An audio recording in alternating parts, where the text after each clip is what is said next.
Hello students, and welcome to Lesson 10, Day 2. We're continuing our Day 1 when we explain key signatures. Let me just show you a little example. Here's a song, Mary Had a Little Lamb, in the key of C.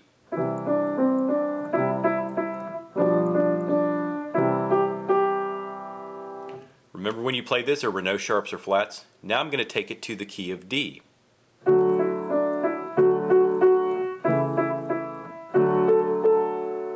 Here's the key of E.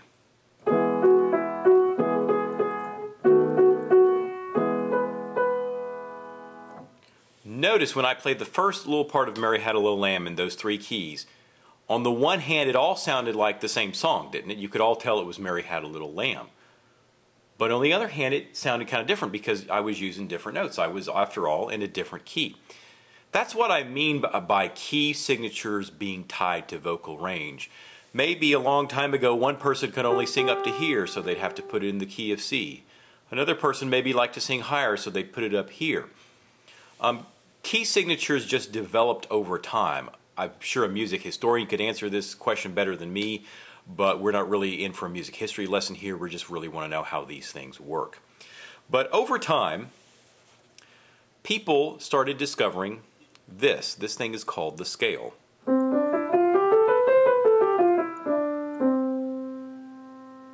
Now I'm sure at some point in your life, probably in elementary music, if you've never had any formal music training, you heard this thing called the scale.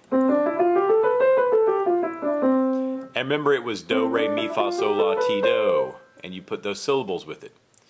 Well, that is called the major scale. Just like we have major and minor chords, we have major and minor scales.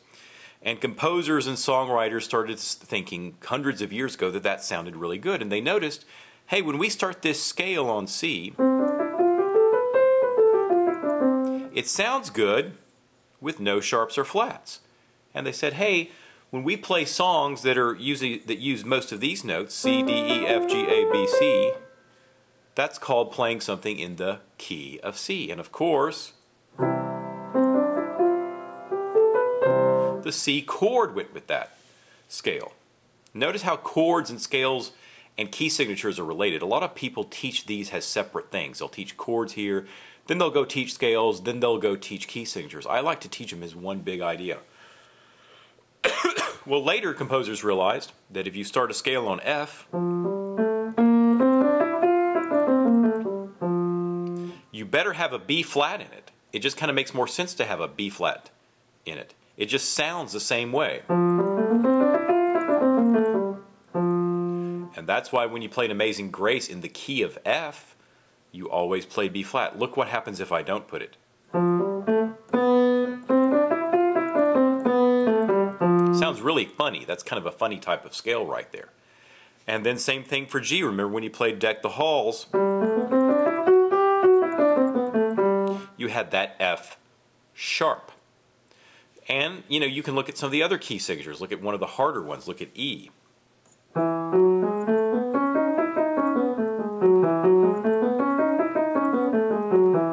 If you'll see on that graphic I include in your lessons, the key of E has 4 sharps.